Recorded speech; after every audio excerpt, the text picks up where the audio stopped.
Yesterday we had completed our third chapter. Okay, that was related to water. Now our next chapter is what it is the unit 4 and it is ecosystem. वैसे ecosystem और ecology जो है वो मैंने starting के chapters में मैंने इसका लेक्चर दिया था कि what is the meaning of ecosystem and the ecology. You can go through the live lectures and the video और the recorded lectures that we have uploaded. Okay, तो आप उस पर जाके भी चेक कर सकते हो and we have also uploaded the notes too. But still it is the topic of your fourth topic. Now we'll start from there. So the first topic is what it is ecology. Ecology क्या होती है अगर मैं इसको एक sentence में define करना चाहें. इकोलॉजी क्या होती है? This is the science of organisms and their environment. ठीक है, जितने भी ऑर्गेनिजम्स होते हैं और उनका जितना भी एनवायरनमेंट है, मतलब जिसमें वो रह रहे हैं, जिसमें वो एक दूसरे के साथ इंटरेक्ट करते हैं. ठीक है, तो ये एक तरह की साइंस है इकोलॉजी उसकी. अगर हम बात करें, it is the branch of biology that studies the relationships between living organisms and their interactions with their environment.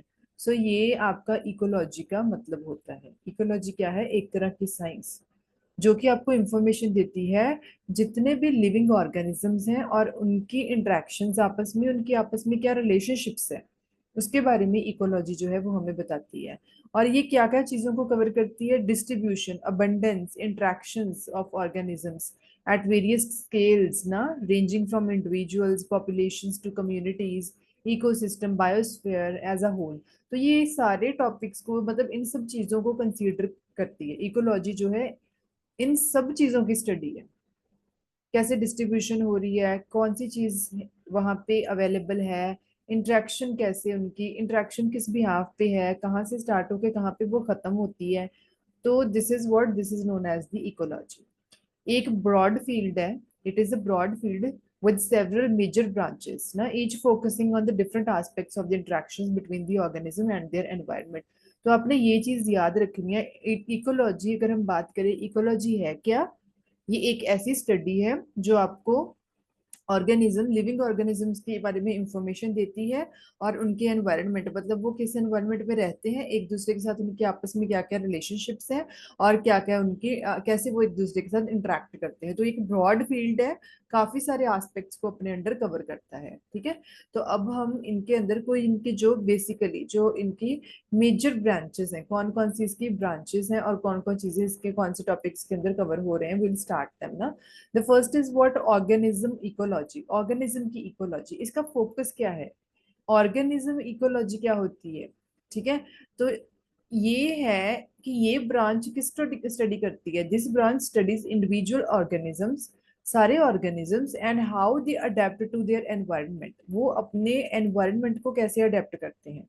अब इसमें डिफरेंट चीजें, डिफरेंट डिफरेंट एस्पेक्ट्स हो सकते हैं. फिजियोलॉजिकल भी हो सकता है, उनका बिहेवियरल भी हो सकता है, एवोल्यूशनरी एस्पेक्ट भी हो सकते हैं. ठीक है, तो ये सारी चीजें इसके अंदर कवर होती हैं. अब इसके अंदर इसके की टॉपिक्स क्या हैं ऑर्गेनिज्म के, इकोलॉजी के? अडेप्टेशन, वो कैसे चीजों को, कैसे अपने एनवायरनमेंट को अडेप्ट करते हैं और क्या उनका बिहेवियर होता है, कैसी उनकी फिजियोलॉजी होती है, कैसे वो इंटरेक्शन करते हैं, क्या उनका फिजिकल एनवायरनमेंट है. ये होती है ऑर्गेनिज्म की इकोलॉजी. ठीक है, अगर हम बात करें कि पॉपुलेशन इकोलॉजी, इसका नेक्स्ट चैप्टर टॉपिक जो है वो है आपका पॉपुलेशन इकोलॉजी. तो मतलब उनकी पॉपुलेशन कितनी है. देखो, पॉपुलेशन इकोलॉजी जो है वो डील करती है with different populations of the organism. Different अलग अलग जो पॉपुलेशंस आ जाती हैं. पॉपुलेशन का साइज क्या है इसके अंदर? पॉपुलेशन का साइज क्या है, उनकी क्या डेंसिटी है, उसका क्या स्ट्रक्चर है, कितनी, मतलब over the period of time कितनी ग्रोथ हो रही है. सो ये सारी चीजें इसके अंदर कवर होती है पॉपुलेशन इकोलॉजी के अंदर. पॉपुलेशन के डायनामिक्स हैं, बर्थ हो रही है ऑर्गेनिज्म की, उनकी डेथ रेट्स क्या हैं, इमिग्रेशन, एमिग्रेशन, पॉपुलेशन की रेगुलेशन, स्पीशीज के आपस में इंटरेक्शन.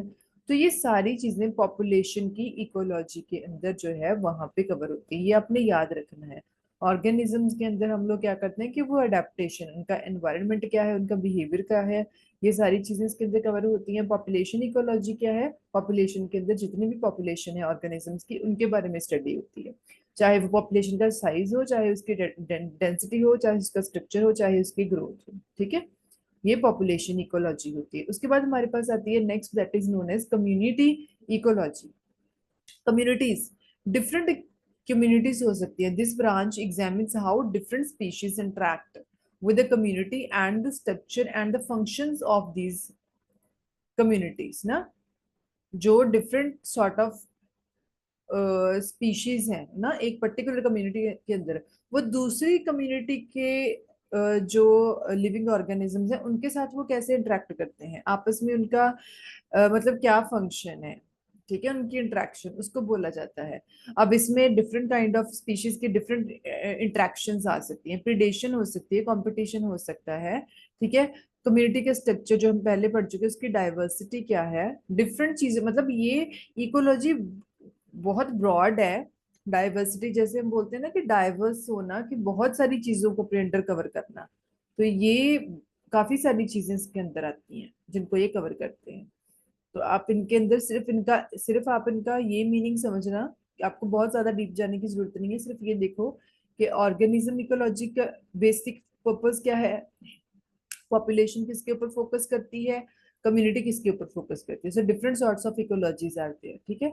अब इकोसिस्टम अपने आप में, इकोसिस्टम की इकोलॉजी क्या है, ये किसके ऊपर फोकस करती है, it looks at entire ecosystem, सारे ही इकोसिस्टम को कवर करना, स्टडी करना उनकी बायोटिक मतलब living, abiotic non living components और उनकी इंटरेक्शन।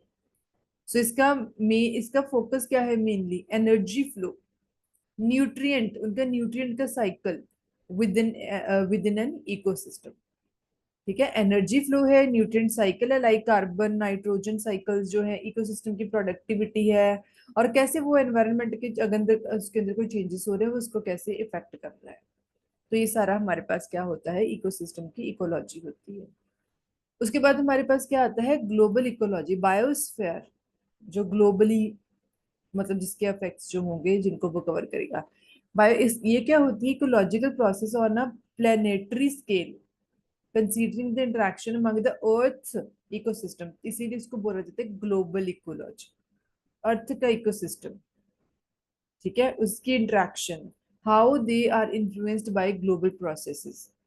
अर्थ का इकोसिस्टम क्या है, ग्लोबल जितनी ग्लोबली प्रोसेसेस हो रही हैं वो उनसे कैसे इफेक्ट होता है, कैसे इन्फ्लुएंस होता है, ठीक है। तो ये सारा कुछ किसके अंदर कवर होता है, ग्लोबल इकोलॉजी के अंदर, ये उसके साथ डील करती है, राइट।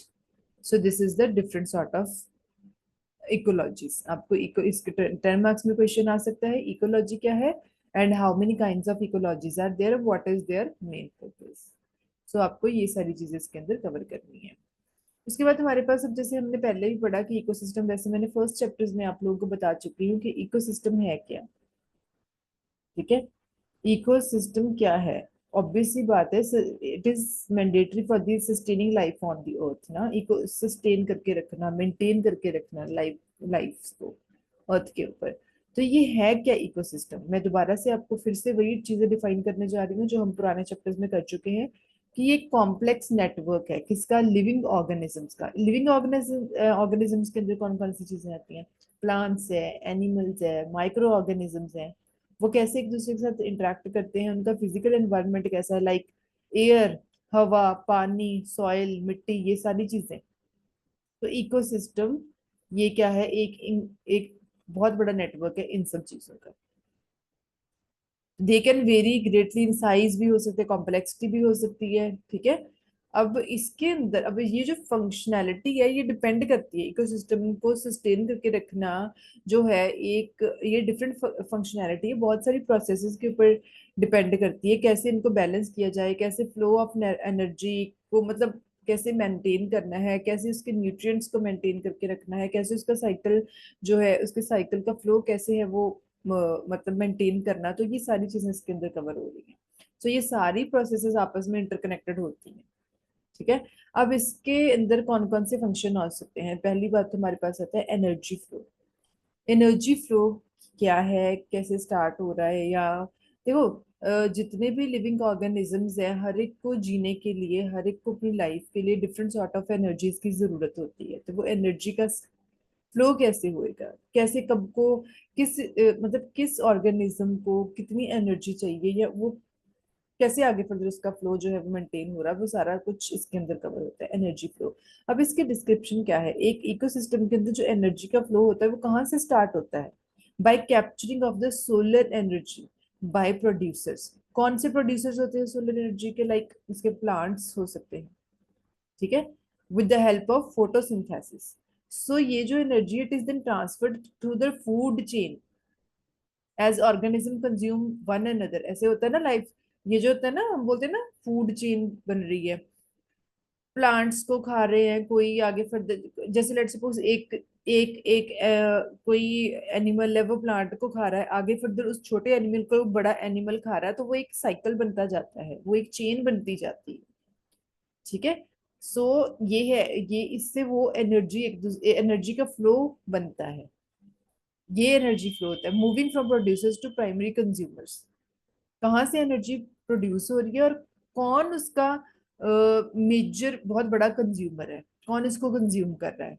सेकेंडरी कंज्यूमर हो गए, चाहे कोई भी है, आगे फर्दर जितने आगे फर्दर एक दूसरे को वो खाते जाते हैं, तो वो क्या होता है, ये जो कंजम्पशन है इसको बोलते हैं फूड चेन ना। तो एनर्जी, फूड से आपको एनर्जी मिलती है। सो ईच ट्रांसफर जो है it involves a loss of energy. Loss of energy क्यों? जिसको प्रोड्यूस कर लिया उसका लॉस हो जाएगा, primarily as heat, meaning that the less energy is available at the each successive topic level। Simply आपने इसके अंदर ये पढ़ना है कि एनर्जी का फ्लो कैसे हो रहा है। इंपॉर्टेंस क्यों है एनर्जी फ्लो की? It is crucial for sustaining life. आपको जीने के लिए एनर्जी चाहिए। सिमिलरली जितने भी लिविंग ऑर्गेनिजम्स हैं, हर एक को अपनी लाइफ के लिए क्या चाहिए? उनको एनर्जी चाहिए ही चाहिए। प्लांट्स हैं, आप अगर प्लांट को लगा के छोड़ दोगे, आप उसकी केयर नहीं करोगे, आप उसको वाटर नहीं कर रहे हो टाइम टू टाइम ना, तो वाटरिंग नहीं हो रही है उनको, जो चीजें जो न्यूट्रिएंट्स उनको चाहिए अपनी जिंदगी के लिए उनको नहीं मिल रहे, तो वो कैसे जिंदा रहेंगे? प्लांट्स भी खत्म हो जाते हैं, सूख जाते हैं, ठीक है। तो हर एक को एनर्जी चाहिए। छोटे छोटे जो एनिमल्स, छोटे छोटे इंसेक्ट्स भी होते हैं, उनको भी जीने के लिए फूड चाहिए होता है। तो ये सारा फूड से उनको एनर्जी मिलती है। So it powers all biological processes with an ecosystem. So ये जितना भी इकोसिस्टम है, ठीक है, इसके अंदर एक फूड चेन चलती है, एक लाइफ साइकिल चलता है, एनर्जी का फ्लो आगे फर्दर वो फ्लो बढ़ता जाता है, ठीक है। न्यूट्रिएंट साइक्लिंग जो होती है it involves the movement and exchange of essential animals. जो न्यूट्रिएंट साइकिल है, मूवमेंट होना एक लोकेशन से दूसरी लोकेशन पे जब चीजें ट्रांसफर होती हैं, एक्सचेंज होना डिफरेंट एलिमेंट्स का, जैसे कार्बन डाइऑक्साइड होगी, nitrogen, phosphorus, water with in an ecosystem, जब इनकी मूवमेंट होती है टाइम टू टाइम, ये चीजें एक्सचेंज होती है, अपनी पोजीशंस चेंज करती हैं, तो वो न्यूट्रिएंट साइकिल बन जाता है। So they are taken up by the organisms. Organisms इनको कंजम्पशन करते हैं, used for growth, reproduction and the other life processes. मतलब लाइफ के अंदर जितने भी प्रोसेसेस है जो वो उनके एक्टिविटीज करनी है, उसके लिए उनको किसी ना किसी चीज की जरूरत पड़ती है, तो ये न्यूट्रिएंट साइकिल होता है। व्हेन ऑर्गेनिजम्स डाई और release waste, so decomposes break down the organic matter and returning the nutrients to the soil। ऐसे ही होता है ना, कोई छोटे ऑर्गेनिज्म जब वो मर जाते हैं, ठीक है, फिर लेट सपोज उनका रिलीज, वो उनकी जो वेस्टेज होती है वो कैसे हो जाती है? वो डिकम्पोजर, चाहे वो नेचुरली होती है, चाहे वो मैनमेड होती है, कैसे भी होती है, ठीक है, उनका जो मैटर होता है वो एज अ न्यूट्रिएंट सॉइल को मिल जाता है, वाटर को मिल जाता है, एटमॉस्फेयर को मिल जाता है, ताकि वो इन चीजों को दोबारा से रीयूज कर सके। ऐसे होता है, ठीक है। तो हमें पता है कि ये इसकी इम्पोर्टेंस क्या है। ये इसकी इम्पोर्टेंस इसलिए है क्योंकि continuously availability of essential nutrients, देखो कुछ चीजें बनती जाती हैं, फिर आगे फर्दर वो क्या है, कुछ चीजें जब बन रही हैं फिर उसके बाद वो वेस्ट हो रही हैं, फिर उनको रीयूज किया जा रहा है, तो ये सारा न्यूट्रिएंट साइकिल होता है। ये जरूरी है कंटिन्यूस अवेलेबिलिटी के लिए, कंटिन्यूस लाइफ को सस्टेन करके रखने के लिए। This is very much important. ये सपोर्ट करती है हर पूरे इकोसिस्टम की ग्रोथ और उन जितने भी लिविंग ऑर्गेनिजम्स हैं उनके मेंटेनेंस के लिए, ठीक है। अच्छा, अब हमारे पास एक और टॉपिक आता है, फोटोसिंथेसिस एंड रेस्पिरेशन। फोटोसिंथेसिस क्या होता है, रेस्पिरेशन क्या होता है? फोटोसिंथेसिस जो टर्म है इसको हम किस लिए यूज कर रहे हैं? एक तरह की प्रोसेस है। It is basically carried out by plants, algae and some bacteria that converts light energy, carbon dioxide and water into glucose as a form of chemical energy and the oxygen। इसका primary source क्या होता है? For almost मतलब ये जो है एक तरह का प्राइमरी रिसोर्स है एनर्जी का सारे इकोसिस्टम के लिए। ये इस टर्म को हम बोलते हैं फोटोसिंथेसिस। ठीक है। So it is the foundation, मतलब ये बहुत कोर पार्ट है इन चीजों का। कोर पार्ट, बहुत मेजर पार्ट है एनर्जी फ्लो का। रेस्पिरेशन क्या होती है? रेस्पिरेशन, वैसे तो अपने वर्ड भी सुना होगा, रेस्पिरेटरी प्रॉब्लम, जो जब हम सांस लेते हैं तब आपको कोई प्रॉब्लम्स आती है ना लिविंग ऑर्गेनिजम्स को, उसको रेस्पिरेटरी प्रॉब्लम्स भी बोल देते हैं। So it is the process by which organisms convert glucose and oxygen into energy. ठीक है। कार्बन डाइऑक्साइड एंड वाटर, मतलब इन चीजों का जो फ्लो होता है ये इसकी प्रोसेस है। ये अकर्स होती है in the cells of the all organism, all living organisms. Plants में भी होती है, एनिमल्स में भी होती है, माइक्रोब्स में भी होती है। ये क्या करती है, इसका इंपॉर्टेंस, ये release the energy stored in food. जो फूड के अंदर स्टोर होती है उस एनर्जी को रिलीज किया जाता है, making it available for the cellular processes that sustain life. मतलब ये सारा साइकिल है, ये सारी चीजें जितनी भी ये प्रोसेसेस है आपस में कनेक्टेड है। और इन सब चीजों को कंज्यूम करके आगे फर्दर अपनी एक्टिविटीज के लिए उस एनर्जी को यूज करना, ये सारे लिविंग ऑर्गेनिजम्स का आपस में एक साइकिल है। इंटरकनेक्टेड है ये सारी चीजें। उसके बाद हमारे पास जो नेक्स्ट टॉपिक आता है वो हमारे पास है डीकम्पोजिशन। डीकम्पोज करना, देखो एक टर्म होती है कंपोज करना, एक उसके ऑपोजिट आ जाती है डीकम्पोज करना। कंपोज करना होता है चीजों को इकट्ठा कर देना, डीकम्पोज क्या होता है, चीजों को अलग कर देना, एक तरह का ब्रेक डाउन। सो डीकम्पोजिशन क्या होती है? ब्रेक डाउन होती है of the dead organic matter bye decomposers, like bacteria हो गए, फंगी हो गई ना, जितने भी आपके पास जितने भी डेट्रिटी वोर्स होते हैं ना, अर्थ के वॉर्म्स जो आ जाते हैं। ठीक है। तो ये प्रोसेस क्या होती है, न्यूट्रिएंट्स को बैक इनटू द सॉइल, जब ये ब्रेक डाउन हो जाते हैं तो इसके जो न्यूट्रिएंट्स होते हैं वो सॉइल को वापस मिल जाते हैं, मिट्टी को, सॉइल एंड वाटर को। ठीक है, ताकि वो आगे फर्दर उनको दोबारा से रीयूज किया जा सके with by plants and the other producers. उनको अवेलेबल करना, दोबारा से अवेल करवाना।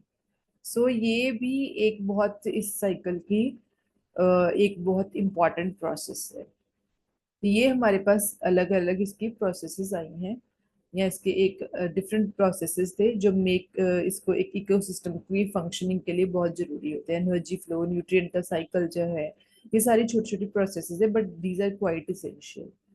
अच्छा, अब हमारे पास है स्ट्रक्चर ऑफ एन इकोसिस्टम। एक इकोसिस्टम का स्ट्रक्चर क्या होता है? ठीक है। मतलब इसके अंदर स्ट्रक्चर जो है, इसके अंदर क्या क्या चीजें हैं, कौन कौन सी एंटिटीज हैं जो इसके अंदर इंक्लूडेड होती हैं एक इकोसिस्टम के अंदर। सबसे पहले हमारे पास आता है बायोटिक कंपोनेंट्स, जो है लिविंग एलिमेंट्स, जितने भी लिविंग एलिमेंट्स हैं। सो ये कौन से हैं within ecosystem? They categorised into different groups based on their role and the interactions. जितने भी लिविंग ऑर्गेनिजम्स हैं इनको हम आगे फर्दर कैटेगराइज कर सकते हैं, मतलब डिपेंड करता है उनके आपस में क्या फीचर्स हैं जो कि मिलते जुलते हैं, और आपस में उनके क्या रोल्स हैं और कैसे उनका इंट्रैक्शंस होती है, इन सब चीजों को कैटेगराइज करना। सबसे पहले हमारे पास आता है प्रोड्यूसर्स, ऑटोट्रॉफ्स जो हम बोल देते हैं। इनका रोल क्या होता है? देखो, प्रोडक्शन, प्रोडक्शन कौन करता है? प्रोड्यूसर्स। सो ये ऐसे ऑर्गेनिजम्स होते हैं that convert energy from the sun और inorganic sources into organic compounds, जो एनर्जी को क्या करते हैं, कन्वर्ट करते हैं। ठीक है। कौन सी प्रोसेसेस के थ्रू? जो हम पढ़ के आए हैं, फोटोसिंथेसिस, ठीक है, chemosynthesis. So they form the base of the food chain. Producers जो होते हैं वो एनर्जी को कन्वर्ट करते हैं, एनर्जी को कन्वर्ट करना, उसको प्रोड्यूस करना एक तरह का, ताकि फूड चेन जो है वो चलती रहे। कौन से होते हैं? देखो, प्लांट्स हो गए, एल्गे हो गया, certain different sort of bacterias हो गए, ये सारे एक तरह के ऑटोट्रॉफ्स इनको बोला जाता है, प्रोड्यूसर्स। कंज्यूमर्स क्या होते हैं अगर हम बात करें? देखो, प्रोड्यूसर जो चीजों को बनाएगा, जो चीजों को अवेलेबल करवाएगा। कंज्यूमर्स जो इनको यूज करते हैं, इस एनर्जी को। और जितने भी कंज्यूमर होते हैं, ये एनर्जी जो इनकी तरफ से प्रोड्यूस की जा रही है या कन्वर्ट की जा रही है, ये इनके ऊपर रिलाई करते हैं। अगर उनको एनर्जी नहीं मिलेगी तो वो जी नहीं पाएंगे। सो कंज्यूमर्स क्या होते हैं? हेटरोट्रॉफ्स। इनका रोल क्या होता है? कंज्यूमर्स आर ये ऐसे organisms that rely on the other organisms for their energy and the nutrients need. ये दूसरे ऑर्गेनिजम्स के ऊपर डिपेंड करते हैं। अगर इनको एनर्जी चाहिए तो ये दूसरे न्यूट्रिएंट्स के, दूसरे ऑर्गेनिजम्स के ऊपर डिपेंड करेंगे अपनी अ, अपनी जो फूड की नीड है उसको पूरा करने के लिए, इनको जो एनर्जी चाहिए उसके लिए। अब इनकी डिफरेंट कैटेगरीज होती हैं अगर हम बात करें, देखो एक होता है primary consumer, like they eat producers, for example deer, rabbits, ठीक है। Secondary consumer, they eat primary consumers. ये प्राइमरी कंज्यूमर्स को होते हैं जैसे फॉक्सेस हो गए, फ्रॉग्स हो गए। अब ये भी सारे आगे फर्दर दूसरे इंसेक्ट्स को खा खा के ही इनको एनर्जी मिलती है, तो ये प्राइमरी कंज्यूमर्स को कंज्यूम करते हैं, ठीक है। अब नेक्स्ट हमारे पास जितने भी अगले कंज्यूमर्स आ जाते हैं वो सेकेंडरी कंज्यूमर्स को कंज्यूम करते हैं, लाइक ईगल हो गया, शार्क्स हो गए। अब दूसरे हमारे पास एक और भी ऐसे अगर हम बात करें, कंज्यूमर्स होते हैं जो दोनों को ही कंज्यूम करते हैं, जिनको प्लांट्स को भी और एनिमल्स को भी, लाइक बियर हो गए, ह्यूमंस हो गए। ह्यूमंस जो होते हैं, इंसान जो होते हैं, वो वेज भी होते हैं, नॉन वेज भी होते हैं। वेजिटेरियन प्लांट्स के ऊपर रिलाई करते हैं पूरी तरह से, प्लांट्स, वेजिटेबल्स, फ्रूट्स के ऊपर, इनको इनके ऊपर डिपेंड करते हैं, ठीक है। और कुछ नॉन वेजिटेरियन होते हैं वो दोनों दोनों को ही खा सकते हैं। सो ये ऑमनिवोर्स आ जाते हैं। तो डिफरेंट सॉर्ट ऑफ कंज्यूमर्स हैं जो कि अपनी जिंदगी के लिए, हमें जीने के लिए एनर्जी चाहिए, एनर्जी के लिए हमें फूड चाहिए, और फूड के अंदर बहुत कुछ आता है। हम चीजों, फूड के लिए हम जिन चीजों के ऊपर रिलाई करेंगे, तो हम लोग एक तरह के कंज्यूमर्स हैं जो आगे फर्दर अपनी एनर्जी को पाने के लिए दूसरे ऑर्गेनिजम्स के ऊपर रिलाई करते हैं। नेक्स्ट हमारे पास आता है डिकम्पोजर्स हैं और डेटरेटिव वोर्स हैं, है ना। अब इनका रोल क्या होता है? ये हम डिकम्पोजर ऑलरेडी हम लोग पढ़ चुके हैं। ये ब्रेक डाउन करते हैं डेड ऑर्गेनिक मैटर को, जितने भी वेस्ट प्रोडक्ट हैं, ताकि रिसाइकल, उनको रिसाइकल किया जा सके बैक इनटू द सिस्टम, ताकि ये जो साइकिल है वो चलता रहे। डिट्रिटिव वोर्स क्या होते हैं? एक तरह का ऐसा सबसेट होता है डिकम्पोजर्स का जो feed on dead organic material, जो कि डेड ऑर्गेनिक मटेरियल को भी फीड करते हैं। तो ये दोनों इंटरकनेक्टेड है। क्या इनकी एग्जांपल्स आ सकती हैं कि बैक्टीरिया जो है, फंगी जो है, अर्थवॉर्म जो है, सर्टेन इंसेक्ट्स जो हैं। कुछ ऐसे भी इंसेक्ट्स होते हैं ना, आपने देखा भी होगा अपनी लाइफ में, हमारे पास होते हैं इंसेक्ट्स जो होते हैं, जैसे ये जो आंट्स होती हैं, ठीक है, ये आगे फर्दर डेड इंसेक्ट्स को भी खाते हैं, इनको वहां से भी एनर्जी मिलती है, ठीक है। तो ये सारे छोटे छोटे पार्ट है, ये सारा कुछ पार्ट है हमारे इकोसिस्टम का। और इनकी आपस में देखो, इनकी आपस में रिलेशनशिप क्या है? यही इनकी इंटरेक्शन है। ये इंटरेक्शन भी है, ये आपस में एक दूसरे के साथ इंटरकनेक्टेड है और डिपेंड भी करते हैं एक दूसरे के ऊपर अपनी जिंदगी के लिए। अच्छा, हमारे पास नेक्स्ट आते हैं अबायोटिक कंपोनेंट्स। अब यहाँ पे हमने लिविंग पढ़ा, ये हमारे पास आगे नॉन लिविंग एलिमेंट्स जो हैं। They include physical and chemical factors that influence living organisms, ठीक है, जो लिविंग ऑर्गेनिजम्स को अफेक्ट करते हैं, वैसे चाहे वो फिजिकल फैक्टर्स हो या फिर केमिकल। क्लाइमेट एंड वेदर जैसे आ गया, हम लोग भी तो क्लाइमेट के ऊपर डिपेंड करते हैं। टेम्परेचर हो गया, ह्यूमिडिटी है, प्रिसिपिटेशन है, कोई भी विंड का कोई पैटर्न है जो अफेक्ट करता है types of organism that can survive in an ecosystem and how they interact ना। क्लाइमेट, वेदर बहुत इंपॉर्टेंट होता है। सॉइल एंड सबस्ट्रेट क्या होता है? सॉइल को कंपोज करना, उसका टेक्सचर, उसके न्यूट्रिएंट कंटेंट, ये डिटरमिन करते हैं types of the vegetation that can grow, होता है ना, हम लोग बोलते हैं ना, ये मिट्टी जो है इस फसल के लिए बहुत बेस्ट रहती है। This is the sort of soil which is quite, means अगर हम बात करेंगे एक तरह की परफेक्ट है ना, for the cultivation of Apple, किस चीज के लिए बेस्ट है? तो ये सॉइल और इसके भी सबस्ट्रेट आ जाते हैं। उसके बाद हमारे पास क्या है? वाटर। वाटर हम लोग ऑलरेडी पढ़ चुके हैं, लास्ट चैप्टर जो हमारा था वो वाटर के ऊपर ही डिपेंड कर रहा था। वाटर क्या होता है? वाटर की मैंने डेफिनेशन भी करवाई थी। वाटर बहुत, it is quite quite quite essential. हमारी लाइफ के लिए वाटर का होना बहुत जरूरी है। इसकी अवेलेबिलिटी, इसकी क्वालिटी, मूवमेंट की वाटर की, रिवर्स, लेक्स में, ओशियंस में, सॉइल के अंदर जो मॉइस्चर होती है, crucial for the survival of all organisms. जितने भी ऑर्गेनिजम्स हैं सबके लिए वाटर बहुत इसेंशियल है। सनलाइट, सनलाइट जो होती है, सनलाइट हमें पता है जो, ये बहुत इंपॉर्टेंट है। एक बहुत बड़ा, एक तरह का प्राइमरी सोर्स ऑफ एनर्जी है ये, फॉर द फोटोसिंथेसिस है, driving energy flow in most of the ecosystem.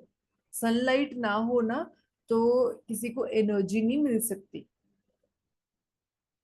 Nutrients and minerals जो होते हैं ये बड़े इंपॉर्टेंट होते हैं, जैसे नाइट्रोजन हो गया, फास्फोरस हो गया, ठीक है, तो पोटेशियम हो गया, जितने भी हैं ये सारे, ये they are quite necessary for the plant की ग्रोथ के लिए।